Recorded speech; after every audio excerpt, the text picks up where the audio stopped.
ସମସ୍ତଙ୍କୁ ମୋର ଆନନ୍ଦିତ ଜୟଗୁରୁ। ତୁମର ନଜର ଯଦି ଅନ୍ୟର କେବଳ କୁ ହିଁ ଦେଖେ, ତୁମେ କେବେ ହେଲେ କାହାରିକୁ ଭଲ ପାଇପାରିବ ନାହିଁ। ଆଉ ଯେ ସତ୍ ଦେଖିପାରେ ନା, ସେ କଦାପି ସତ୍ ହୁଏ ନାହିଁ। ଶ୍ରୀ ଠାକୁର କୁହନ୍ତି, ଯଦି ଆମର ନଜର କେବଳ ଅନ୍ୟର ଦୋଷ ଦୃଷ୍ଟି ଦେଖେ, ତେବେ ମନରେ ସଦାବେଳେ ଈର୍ଷା ଭାବ ରହେ।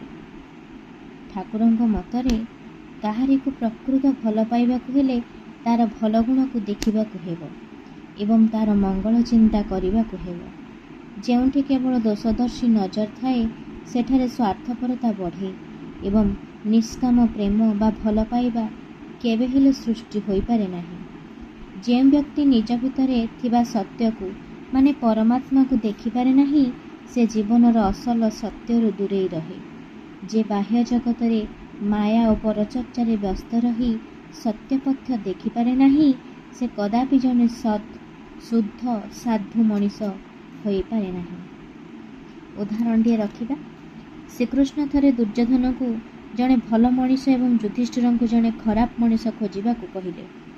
ଦୁର୍ଯ୍ୟୋଧନ ସାରା ପୃଥିବୀ ବୁଲି ମଧ୍ୟ କାହାକୁ ଭଲ ପାଇଲେ ନାହିଁ, କାରଣ ତାଙ୍କ ନଜର କେବଳ ଅନ୍ୟର ଦୋଷ ଦେଖୁଥିଲା।